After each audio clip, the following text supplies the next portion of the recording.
Hey, my friends, let's talk about different ways you can use a bucket or pail. I'm of the thought that the 5 gallon bucket is the nice in between size. You can get the 2, 3, and 4 gallon buckets.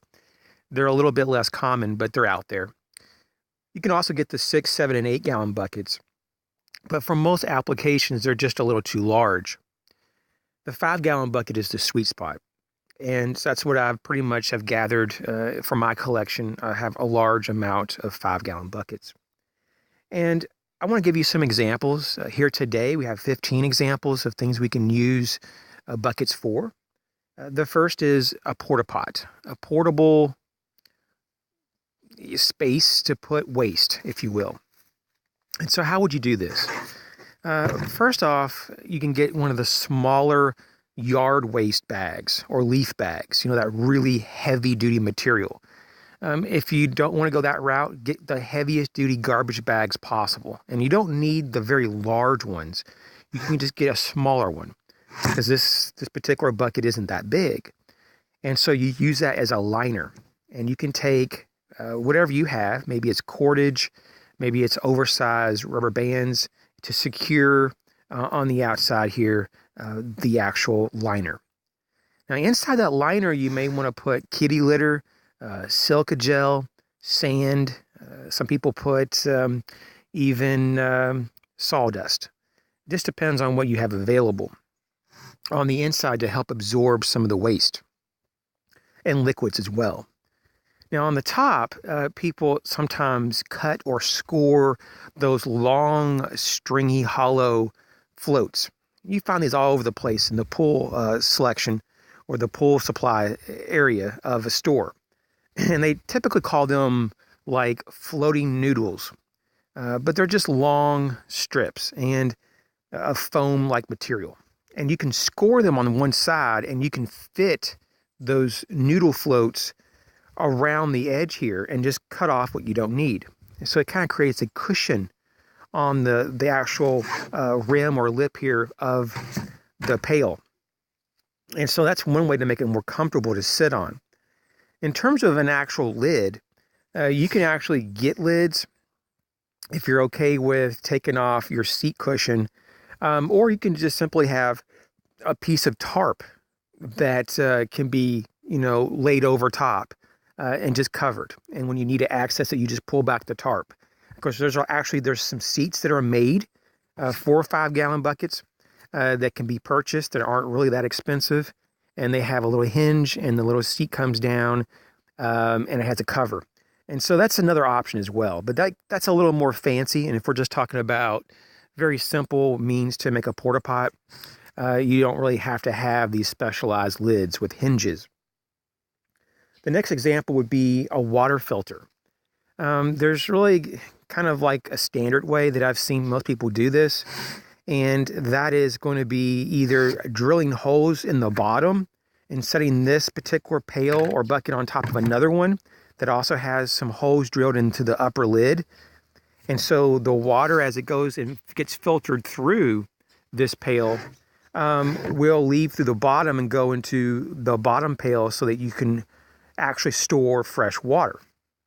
There's also another option that you can actually get little spigots, and you can drill the spigot close to the bottom of your pail and access water that way. Now inside here, on the bottom layer, you'd want to put your charcoal.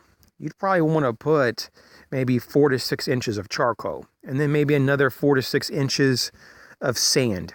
And on top of that, gravel. And I'd probably go maybe about an inch or so from the top here in terms of gravel. And that could be a system just to help filter out a lot of debris. It may not be an actual purifier by any means, but it can definitely take out a bulk of the harmful stuff in there.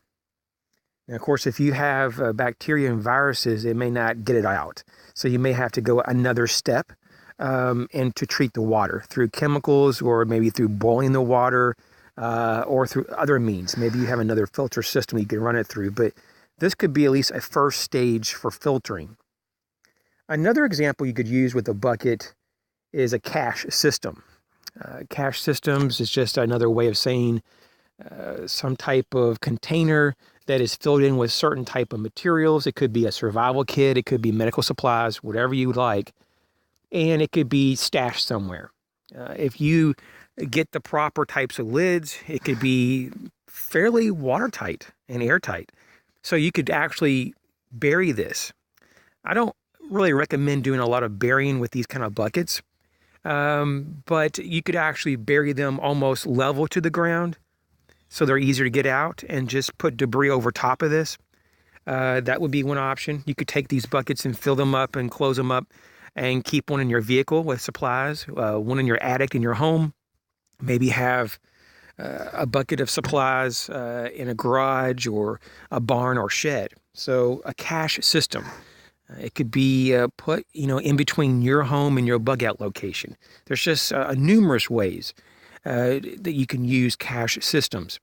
You could also leave a bucket of supplies. It could be some food, water, emergency type of gear, maybe some medicine, maybe at a friend's house, maybe in the back of their garage, for example. And you just keep it there in case if you ever really needed it. You might have a change of clothes in there. It could be something as simple as planning ahead in case you ever had a house fire. And if you lost everything potentially, which would be horrible. But if you lost everything, at least you would have a bucket of supplies at your friend's house. Another example would be an emergency kit. We kind of talked about putting emergency supplies in a cache system, but to have an actual emergency kit standalone that's available because it has a bail, this handle, and if you have a proper lid, you can carry quite a bit of stuff in 5-gallon buckets. And so once again, if you don't have the resources for a backpack or anything else that could be used to store gear, maybe say like in a vehicle, these, because they're so inexpensive, can be had, and at the very minimum just provide you with a rigid container to put gear in. You can also store food for yourself or for your animals in these buckets. You can store water, seeds, and you don't want to kind of forget that when you do that, and you may not want to do this for the water portion, but you can, is to include another barrier between your food and the bucket itself. Now, this is mainly because not all buckets are made of the same material. Some plastics are more porous than others. And so as a safeguard, it is really good to have a good barrier between your food and your bucket. And so to store your food in an airtight, or at least a bag that has been purged of air and moisture, is going to go a long way to keeping your food and your seeds dry and away from oxygen, which may actually break down those foods quicker. So that's something to consider. Just make sure you have a good seal on your lid, when you close up the actual bucket. The next example would be a planter. You could obviously just put dirt in there and just plant and have the seeds grow up. But you could also cut out on the sides holes and have the plants come out and grow outwardly. Strawberries and tomatoes do really good when you do that in that format. If you have a plunger, you could actually couple that with your bucket and make a clothes washer. So the thing is that you don't want to overfill your bucket with water. So you got hot, soapy water, and you may want to fill it at the most about halfway. And then add a few articles of clothes and just give yourself at least maybe 4 to 6 inches from the top. Because when you're plunging with the plunger to move the clothes and to interact, to loosen up the dirt and to get the soap to get in there in your clothes, you don't want it to spill over. So that's just something to consider. I think it's probably one of the least expensive ways to wash clothes effectively. There's, of course, a lot of different, more basic systems out there that are like this to wash your clothes. There's one called the Wonder Wash. I actually own that. I have a couple of videos on that. And it works pretty well. They typically go for about $40. But a good plunger and a bucket probably is going to cost you around $10. And this is probably going to be more durable in the long run than the Wonder Wash. Now, if you have chickens, you can just lean this over And you can put several together and attach them together. And you can actually make this a chicken nesting area, or a nesting box, if you will. Even though I don't know if this is really a box, but it's basically just a place for the chicken to go in to get some shelter, to sleep, to feel more secure, and to lay eggs. Of course, when we're talking about these containers, you can put straw down in here and modify them in other ways. You may want to poke a few holes or drill holes on the top just to increase the flow of air and so forth. But if you had this mounted up on a bench or a table system in a barn or shed area, and you had a few of these, side by side, you could even probably stack a couple on top of each other and make a wall of these, depending on how many chickens you had. It could definitely be used as a chicken, nesting box. A real basic use of one of these would be to use it as a garbage container. This is real simple. Obviously, you just put the liner in there, your garbage bag, secure the garbage bag however it is appropriate for you, and voila, you have a garbage trash can. And so that's something that's really simple. You can also use it in the same principle if you're trying to do a compost. You could compost in the bucket or carry your compost items to your compost area. Maybe you're working on mulching an area. You can do the same thing. Transport your mulch and dirt in your bucket and so forth. I'm not sure about you, but there's been a lot of times that I've left my buckets outside, and in the morning I come back and there's a bunch of critters in the bucket. So you could definitely use buckets to be traps for animals like mice, even for other types of insects and things like that. I'm not saying that you would want to eat insects, but you'd be surprised. I've caught snakes in buckets on accident. Things get up and in your bucket, but they can't find their way out because it's so slick, it's so smooth.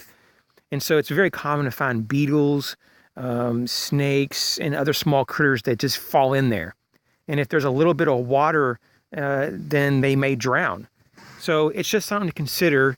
It is pretty common in some areas for people to put little bridges or means for little critters to crawl on to get to the bucket, the rim of the bucket. And sometimes those little creatures get curious and they think that they can just explore the inside and come back out, but they can't get out. So, an animal trap is another use for the bucket. This next example, it works very well with snow, dirt, especially loose dirt, and sand. And that is to use your bucket or pail as a shovel. You can definitely get into that medium and you can get a large amount of it in here and move it to another place. So a shovel is definitely another use. And lastly here, let's talk about using a bucket as a marker or a beacon. Now, not all markers are going to be visible if they're not very bright in coloration, at least for the most part. White buckets, like this orange bucket, some of the brighter red buckets and the yellow buckets that I've seen out there would do a really good job. And you could take these buckets, and from a distance, you could actually keep track of maybe where your base camp is, or maybe a particular location that you're trying to keep tabs on, so you don't go too far or you don't want to get lost. So you could mount this on a highly elevated area that's close to your camp or close to an area that you want to keep, aware of where that is. And so while you're moving about, you can keep reference to it and not get disoriented. So it's just an idea. You could also enhance this, and for those buckets that have even a thinner wall that are brightly colored, you can put a blinking light or lantern on the inside, and while it strobes or blinks or flashes, it will give off a small halo effect, and it could actually be a beacon in that sense. So there's different uses for these buckets, that's for sure. I hope that some of these examples were helpful. If you have any yourself, feel free to leave them in the comment section. Thanks for sharing the video, thanks for hitting the like button, and thanks for subscribing. As always, you guys take care.